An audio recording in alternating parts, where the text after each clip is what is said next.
First frame damage, and now this. What is next with this project?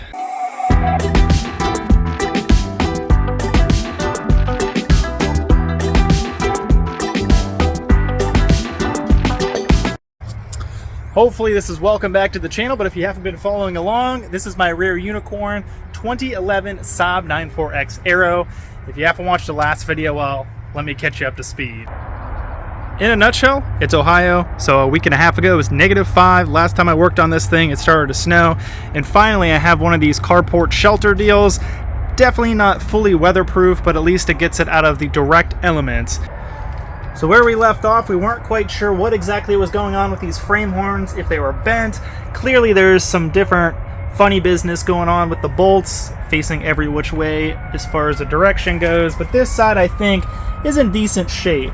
So I wasn't quite sure what exactly I was going to do. I was going to skip this for now and kind of move on with some other phases of the project. However, I got incredibly lucky, and for those that do have a 94X, just know there is some help out there in the form of a 2011 to 2016 Cadillac SRX. Top section comes with it too. It does unbolt, but I needed that because mine, of course, is bent and it's facing every which direction, and then it's actually cracked on both sides. So happy to replace that. More importantly, I found out these frame horns unbolt with 4 bolts apiece. So these are what attach to that and actually slides into the actual structure of the vehicle. So I think I definitely dodged a bullet on this one. So the plan is to unbolt the 8 bolts that hold the impact bumper on, and then you see 1 bolt there, there's another right there. The insides you really can't see because you have to go in through like this direction, and of course the core support, radiator, condenser, all that stuff is in the way, so it's tricky to get in there. But fortunately, this whole thing being all bent and mangled, I'll be able to slide that out and replace it with some nice used replacement rails. And if you're wondering where exactly I got these, well, it was from my local pick and pull junkyard. Happened to be strolling around, located it, and was lucky enough to pull that off. So I don't know, the paint's still drying right now. I don't know if I'll get to installing that today, but what I really want to install, I picked these up off of Facebook Marketplace. Supposedly these are OEM GM roof rails. So from the factory it has rails that go in line with the vehicle, but if you want to mount a roof box, which I typically do on my vehicles, you need rails that go perpendicular to the direction of the vehicle. So I ended up scooping these up for, I want to say it was $60 US, and these came from, you guessed it, a Cadillac SRX. Now what didn't come from a Cadillac is the light bar. Mine is in really bad shape. It's cracked. Half of it works, probably because of the crack, let in moisture, burned out the LEDs, so that thing is in rough shape. I got that brand new from esaabparts.com. Shout out to them. And this is specifically for one without a backup camera, but mine, if you look right there, does in fact have the backup camera option. So what we'll be able to do is swap out some of this componentry, actually remove it, and take the camera system from that and swap it into this brand new version. And whenever I'm doing that, I need to remove these outer taillights because there's water in this thing on this driver's side. Definitely taking on water. I assume the seal is bad in this thing, but I think I want to try my hand at fixing that. Oh, and also the power liftgate function doesn't work right now, so to open it I need to manually adjust it with a screwdriver. By adjust I mean basically force the latch open. I've never removed one of these specifically for a 94X. However, word of advice, like anything interior wise, take your time. There's an order of operations, so there's going to be probably some trap doors with some screws or bolts behind it, and more than likely a bunch of different clips. So we're going to start right here. It's kind of the most obvious one, and we'll see what this trap door holds behind it. Door number 1 is a torque screw, and actually I kind of cheated a little bit. I took a look at this before and I already know it's a T27. Now outside of that, I have no idea, and we're going to be tearing into this thing together.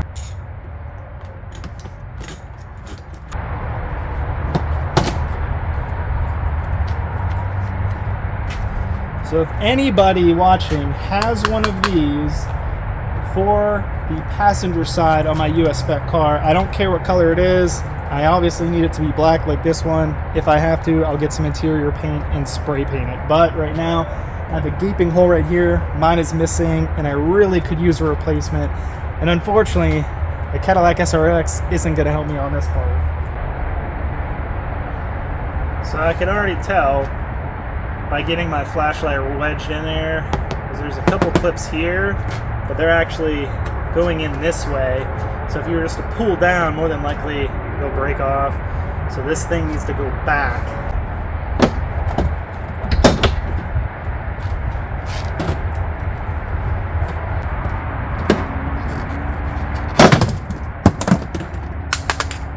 Got it.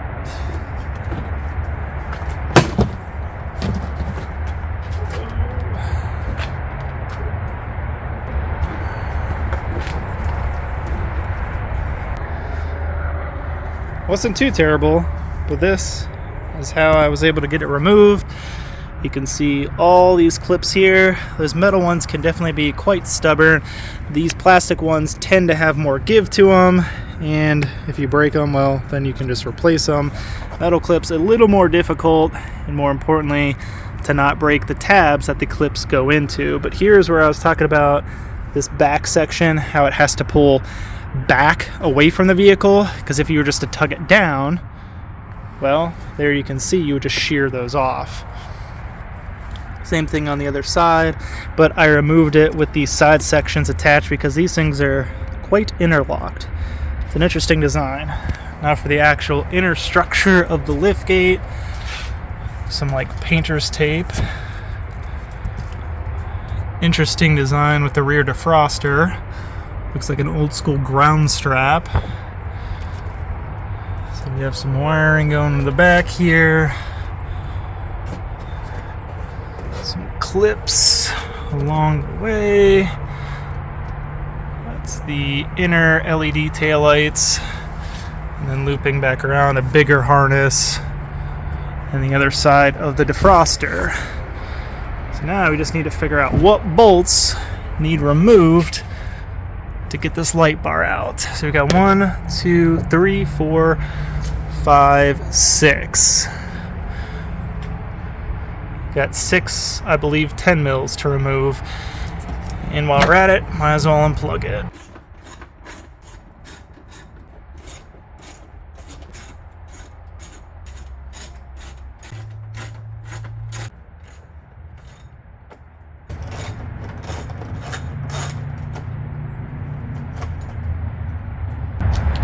Additional 2 8mm nuts on the very corners of the light bar. Remember that part I mentioned about hidden bolts? I'm pretty sure there's another 2 by the license plate lights.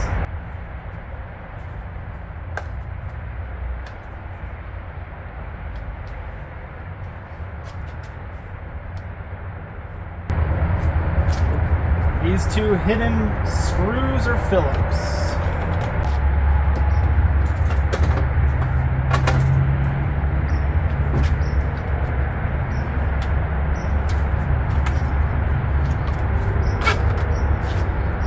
That ain't good. With the old light bar out, we can compare it to the replacement. This is the original. Here you can see the main difference. That is the reverse camera, where this replacement one does not. Now you can order the version with it. However, it's a lot cheaper to get it and swap this over. External Torx takes an E5 and then 4 Phillips screws. 1, 2, 3, and 4. So I'll remove both of those, swap them, and I'll probably transfer over the lenses and the bulbs. And that is what an E5 Torx socket looks like.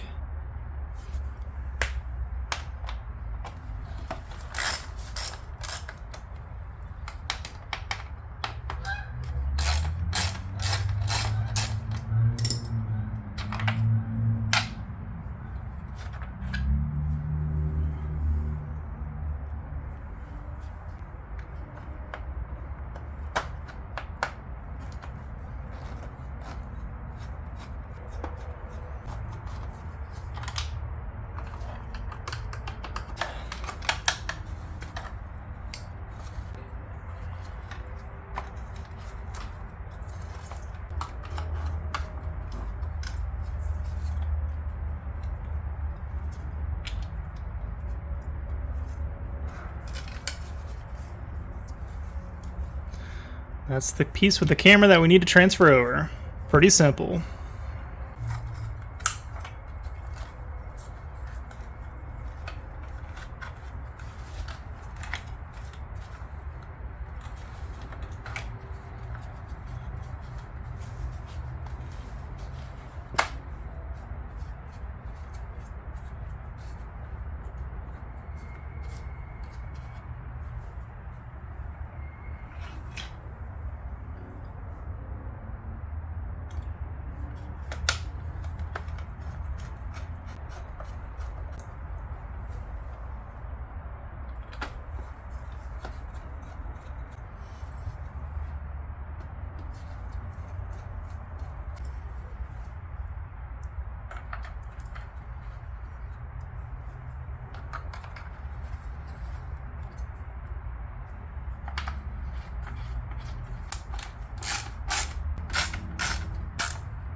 Took way too long. Unfortunately, now it's nighttime, so the lighting's not going to be the greatest, but it took way too long to get this Columbus Blue Jackets magnet off. Initially, I thought it was a sticker because it was so stuck on there, but literally piece by piece it came off, and that's when I realized it was just a really petrified magnet. But fortunately, that is off. Definitely will need some paint work, some buffing there. I cleaned up where the light bar needs to go back into, and also had a little bit of a situation off camera. The lens completely fell off this driver's side, and it's pretty incredible the amount of water that came out of this taillight. All of this right here, not that, but all of this came from this taillight. I'm definitely glad I took a closer look at this thing and was kind of like messing with it, and that's actually why it fell off. But I'm glad I did while the car was stationary, because it just fell off into my hand and not when I was driving, because most likely that would have blew off and shattered on the ground.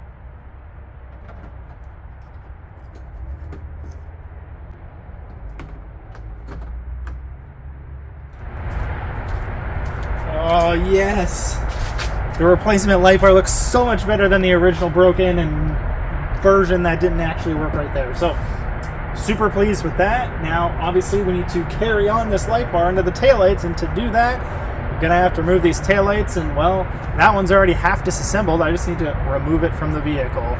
I thought originally I had to go in behind here like most vehicles and remove some, say, 10mm nuts, and the taillight will have some studs on it, but that is not the case. There's actually this plastic trim piece right here.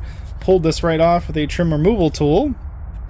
Pretty sturdy piece of plastic, and then that exposes 2 Phillips screws that will remove, and likely there's some tabs of some sort in here, and we'll have to pull the taillight towards the camera to get it out.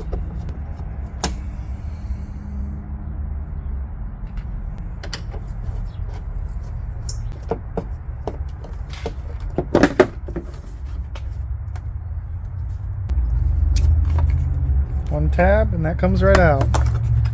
Ever since I picked up these used roof rails from a Cadillac SRX, I've really wanted to see these things on my 94X. I've also wondered if they're actual GM branded, and they in fact are, but also made in China.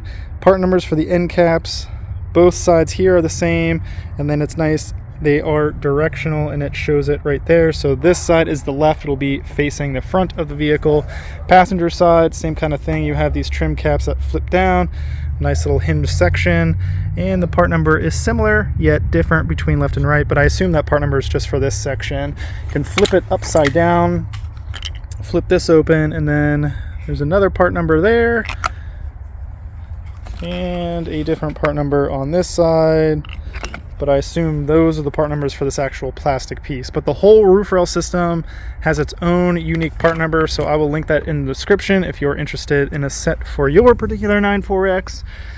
But what is unique about these is how it mounts. They use a very specific security Torx bit, or Torx screw, that is raised in the center there. So you can't just use a regular Torx bit, you need a specialty one like this. So it takes a T40 and it goes right over top of that raised section. So that's what we'll use to loosen and then tighten these things up. And if you're wondering, I picked up a nice cheap set from Harbor Freight years ago, part number 67886. Definitely something that you won't use often, but nice to have in the toolbox in case needed, like this. So we'll go ahead and toss these on the 94X, and eventually we'll get a roof box on this thing and see what it looks like.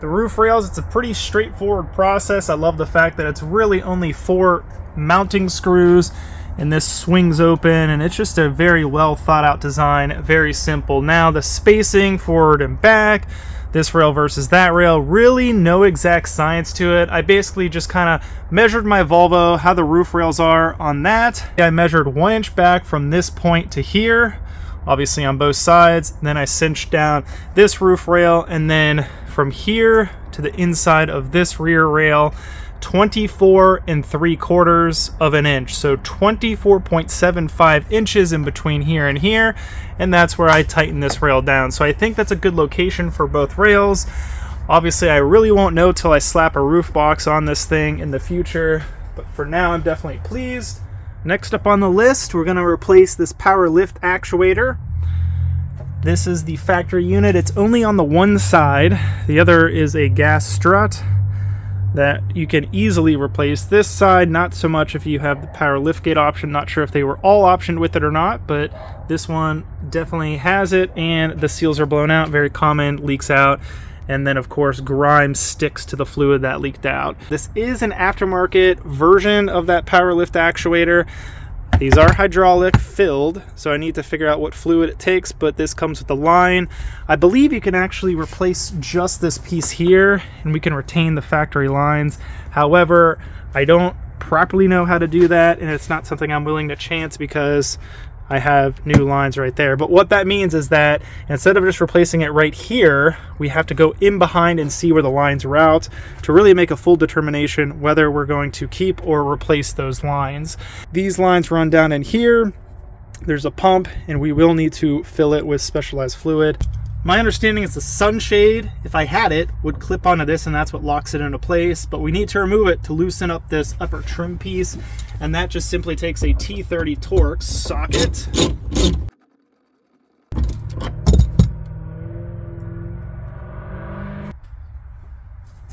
We need to get this little airbag trap door out and get access to the bolt underneath. Oh, broke my screwdriver.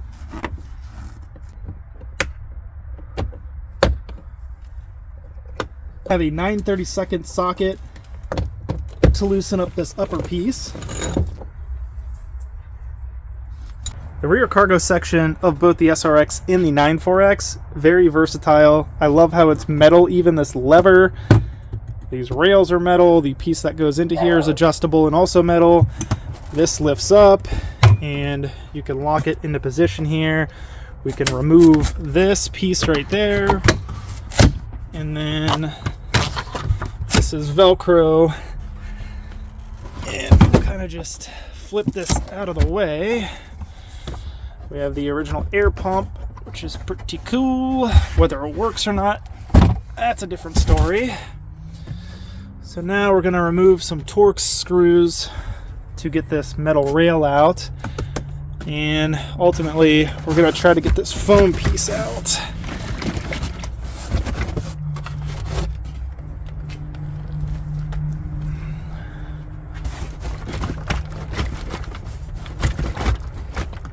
I don't like the sound of that. That sounds like water. Oh no! Oh no! Oh my god, there's water in here. Alright. Let's get these rails out.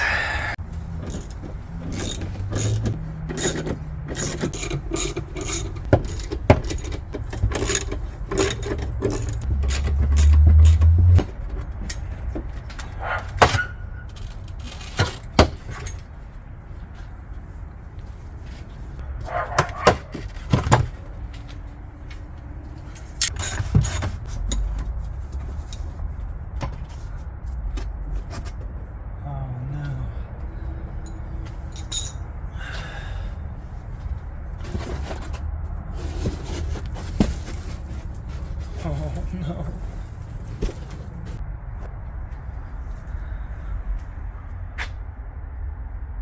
Well, shit. This is not good. Alright, I would personally be happy if I never owned another vehicle with a sunroof ever again. So there's something up there, a little control unit. I'll have to check the connector for corrosion. That is a Bose, I guess, subwoofer. Something over here. Little water, but more than likely whenever I took this foam out. But straight up, this whole thing is filled with water. Filled. Like, I'm not joking. Look at this. There is a kiddie pool in the back of my 94X. All right, let's look how deep this thing is. I have my tape measure handy. When I was measuring the roof rails, look at that. Not quite 2.5 inches deep.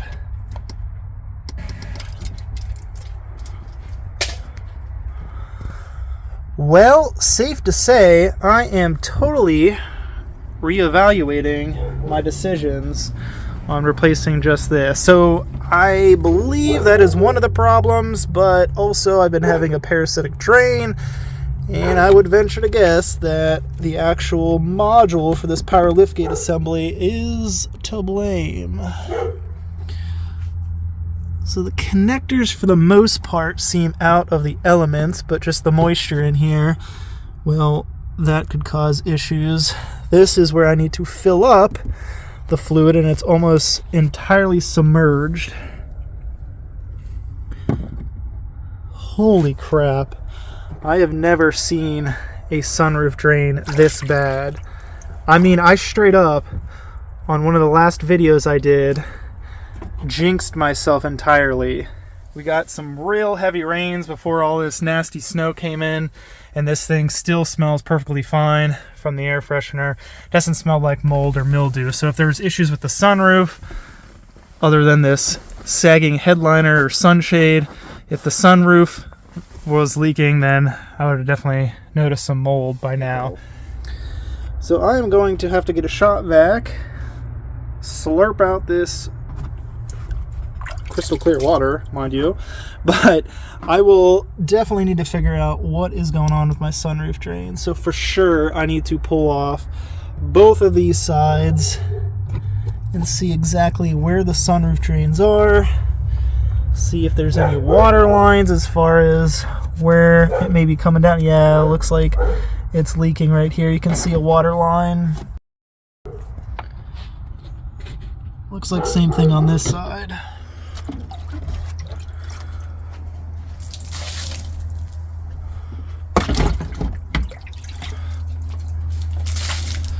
Well, I have definitely had enough fun for one video, so my friends, I will catch you on the next one.